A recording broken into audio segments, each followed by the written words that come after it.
بسم اللہ الرحمن الرحیم۔ السلام علیکم۔ ابو جہل کا اصل نام عمر ابن ہشام اور کنیت ابو الحکم تھی، جس کی وجہ سے وہ عرب میں ابو الحکم کے نام سے مشہور جانا جاتا تھا۔ رشتے میں حضرت عمر رضی اللہ تعالی عنہ کا ماموں اور اسلام کے عظیم سپہ سالار حضرت خالد بن ولید رضی اللہ تعالی عنہ کا چچا تھا۔ عام لوگوں کا خیال ہے کہ ابو جہل کو یہ نام اسلام نے کم علمی اور ناخواندگی کی وجہ سے دیا تھا، جو کہ بالکل غلط ہے۔ ابو الحکم کا مطلب ہے علم و حکمت کا بادشاہ۔ وہ کئی گھنٹے بڑی لمبی لمبی تقریریں کیا کرتا تھا، شاعری بھی خوب جانتا تھا اور اپنے دور میں خانہ کعبہ کا متولی بھی تھا۔ میلے اور محفلیں کروایا کرتا تھا اور خانہ کعبہ کی تعمیر و توسیع میں بھی بڑھ چڑھ کر حصہ لیتا تھا۔ عرب کے لوگ دور دراز علاقوں سے لمبی مسافتیں طے کر کے اس کی تقریریں سننے آیا کرتے تھے۔ ایک دن خانہ کعبہ کی دیوار سے ٹیک لگا کر بیٹھا تھا کہ ایک سیدھے سادے دیہاتی کا وہاں سے گزر ہوا، جس نے کہا کہ صاحب، اگر اجازت ہو تو ایک بات پوچھوں، مگر آپ وعدہ کریں کہ سچ بولیں گے اور میرے سوال کے جواب میں کوئی ڈنڈی نہیں ماریں گے۔ جواب میں ابو جہل نے دیہاتی سے کہا کہ پاگل ہو گئے ہو، دیکھتے نہیں میں کتنی پاک اور متبرک جگہ پر بیٹھا ہوں، اس جگہ بھلا کون جھوٹ بول سکتا ہے؟ پوچھو کیا پوچھتے ہو؟ دیہاتی نے کہا، اے ابو الحکم، محمد بن عبداللہ صلی اللہ علیہ وآلہ وسلم کے بارے میں آپ کا کیا خیال ہے؟ دیہاتی کی زبان سے یہ غیر متوقع سوال سن کر ابو جہل تلملا اٹھا اور اس سے کہنے لگا، اوہ ظالم، اس پاک جگہ تم کو یہ سوال نہیں پوچھنا چاہیے تھا۔ جس کے جواب میں دیہاتی نے کہا، میں نے اسی لیے اس جگہ کا انتخاب کیا ہے کہ یہاں کوئی جھوٹ بولنے کی جسارت نہیں کر سکتا۔ حیرانگی اور پریشانی کے آثار اس کے چہرے پر عیاں ہو گئے اور بھرائی ہوئی آواز سے دیہاتی سے کہا، سن، آسمانوں کے رب کی قسم، اس نیلی چھت کے نیچے اور اس زمین پر محمد ابن عبداللہ صلی اللہ علیہ وآلہ وسلم جیسا سچا اور راست باز آج تک نہ پیدا ہوا ہے اور نہ ہوگا۔ وہ خود بھی سچا، اس کی نبوت بھی سچی، اس کا دین بھی سچا ہے، اور چشم فلک نے اس جیسا صادق اور امین آج تک نہیں دیکھا۔ دیہاتی نے حیران ہو کر کہا، جناب، اگر ایسی بات ہے تو کیوں نہ چل کر ان کی بیعت کر لی جائے اور جو دعوت دے رہے ہیں اسے قبول کر لیا جائے۔ جس کے جواب میں ابو الحکم نے وہ بات کہی جس نے اسے ابو جہل بنا دیا۔ کہنے لگا، تیری ماں تجھ کو روئے، کبھی ان کی محفل میں جا کر دیکھو، وہاں تو عالم یہ ہے کہ کئی دن پیٹ پر پتھر باندھنا پڑتا ہے، اور اطاعت و فرما برداری کا یہ عالم ہے کہ ان کے ماننے والے ان کے وضو کا پانی زمین پر نہیں گرنے دیتے، بلکہ اپنے کپڑوں سے مل لیتے ہیں اور ان کا پسینہ بوتلوں میں ڈال کر محفوظ کر لیتے ہیں۔ ان کی محفل میں آقا و غلام کی بھی کوئی تمیز نہیں، سب برابر سمجھے جاتے ہیں۔ جبکہ تم کو معلوم ہے کہ میں قریش کا ایک مانا اور جانا ہوا سردار ہوں۔ لوگ میری قدم بوسی کرنے کے لیے طول و عرض سے میرے آستانے پر حاضری دیتے ہیں، اپنا مال و متاع نذرانے کے طور پر پیش کرتے ہیں۔ کوئی غلام میرے سامنے بیٹھنے کی جرات نہیں کرتا۔ تمہارا کیا خیال ہے، میں یہ جاہ و حشمت، یہ شان و شوکت قربان کر کے ان کے قدموں میں جا بیٹھوں؟ یہ وہ جواب تھا جو ابو جہل کے اس مائنڈ سیٹ کی عکاسی کرتا ہے کہ جسے اسلام جہالت کا نام دیتا ہے کہ دوسرے کی بات کو ہی یکسر انکار کر دینا چاہیے، اس کا دعویٰ اور دلیل کتنے ہی وزندار اور حقیقت پسند کیوں نہ ہو۔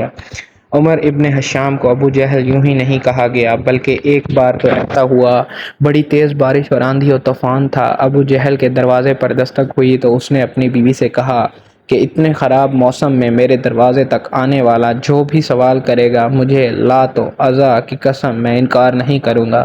جب دروازے پر پہنچا تو دیکھا کہ کائنات انسانی کا سب سے شریف اور سچا انسان، جس کی چوکھٹ پہ فرشتے بھی ادب سے حاضر ہوتے ہیں، اپنے 14ویں کے چاند سے زیادہ خوبصورت چہرے پر دل موہ لینے والی مسکراہٹ کے ساتھ اللہ تبارک و تعالیٰ کے وحدانیت اور کبریائی کا علم لیے کھڑا ہے اور اپنے معصوم لبوں سے دلیل اور منطق کے انمول موتی بکھیر رہا ہے۔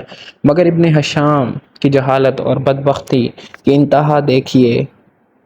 دیکھیے اس نے امام الانبیاء نبی رحمت صلی اللہ علیہ وآلہ وسلم کی بات کو، جس کی قسم رب کائنات اپنی لاریب کتاب میں کھا رہا ہے، سننے سے انکار کر دیا اور اپنی غفلت کے پردوں سے ڈھکے کانوں میں ناپاک انگلیاں ڈال لیں۔ اور بیوی نے جب اس کی قسم یاد دلائی تو اس کے جواب میں بھی اس نے وہی بات دہرائی کہ میں کسی کو اپنے سے بہتر نہیں مان سکتا، آخر مجھ میں کمی کیا ہے۔ یہ مفہوم ہے جہالت کا کہ دوسروں کی بات کو سننے سے ہی انکار کر دینا اور اپنی ہر بات کو سچ تصور کر لینا، اور اگر کوئی دلیل مانگنے کی غلطی کر بیٹھے تو تشدد اور جبر پر اتر آنا۔ یہ رویہ عدم برداشت اور غصے کو جنم دیتا ہے جو جہالت کا اصل مفہوم ہے۔ حضرت بلال رضی اللہ تعالی عنہ سے روایت ہے کہ ہم میں حضرت ابو بکر صدیق رضی اللہ تعالی عنہ کے گھر حضور صلی اللہ علیہ وآلہ وسلم کے ساتھ تھے۔ اس دوران اسی کے دروازے پر دستک دی، میں باہر نکلا تو اچانک کیا دیکھتا ہوں کہ ایک عیسائی دروازے پر موجود ہے۔ اس نے پوچھا، کیا یہاں حضرت محمد صلی اللہ علیہ وآلہ وسلم بن عبداللہ موجود ہیں؟ چنانچہ میں نے اسے اندر بلا لیا۔ اس نے آ کر عرض کیا، اے محمد صلی اللہ علیہ وآلہ وسلم، آپ خیال کرتے ہیں کہ آپ اللہ کے رسول ہیں؟ اگر آپ اللہ تعالیٰ کے سچے رسول ہیں تو آپ میری مدد فرمائیں اس شخص کے خلاف جس نے مجھ پر ظلم کیا ہے۔ حضور نبی رحمت صلی اللہ علیہ وآلہ وسلم نے ارشاد فرمایا کہ تجھ پر کس نے ظلم کیا ہے؟ اس عیسائی نے کہا کہ ابو جہل بن ہشام نے میرا مال زبردستی چھین لیا ہے۔ حضور نبی رحمت صلی اللہ علیہ وآلہ وسلم اٹھ کھڑے ہوئے، اور یہ ہجرت کے زمانے کی بات ہے۔ حضرت بلال رضی اللہ تعالی عنہ فرماتے ہیں کہ ہم نے عرض کیا، یا رسول اللہ صلی اللہ علیہ وآلہ وسلم، یہ ابو جہل کے قولیہ کرنے کا وقت ہے، تو اس وقت آپ کا جانا اس پر کہیں شاک نہ گزرے، اور ہمیں ڈر ہے کہ کہیں وہ غضبناک نہ ہو جائے اور کہیں وہ آپ کو اذیت نہ پہنچائے۔ لیکن حضور صلی اللہ علیہ وآلہ وسلم نے ہماری گزارش کو نہ سنا اور ابو جہل کی طرف تشریف لے گئے، اور ابو جہل کا دروازہ کھٹکھٹایا تو ابو جہل غضبناک ہو کر باہر نکلا۔ اچانک دروازے پر کیا دیکھتا ہے کہ رسول صلی اللہ علیہ وآلہ وسلم تشریف فرما ہیں۔ ابو جہل نے کہا، اندر تشریف لائیں، اور ساتھ ہی کہنے لگا کہ آپ میری طرف پیغام بھیج دیتے تو میں آپ کی خدمت میں حاضر ہو جاتا۔ حضور صلی اللہ علیہ وآلہ وسلم نے ارشاد فرمایا کہ تو نے اس عیسائی کا جو مال لیا ہے تو اس کا وہ مال فوراً واپس کرو۔ ابو جہل نے کہا کہ کیا آپ اس کام کے لیے تشریف فرما ہوئے؟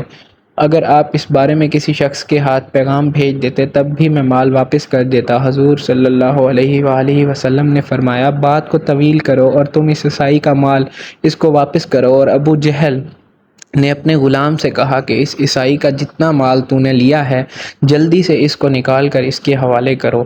حضور نبی رحمت صلی اللہ علیہ وآلہ وسلم نے ارشاد فرمایا کہ اے شخص، کیا تیرا مال تجھ کو مل گیا ہے؟ عیسائی نے کہا، ہاں، سوائے ایک کھجور کے پتوں کی بنی ہوئی ٹوکری کے۔ حضور صلی اللہ علیہ وآلہ وسلم نے ابو جہل سے کہا کہ وہ ٹوکری جلدی سے نکالو۔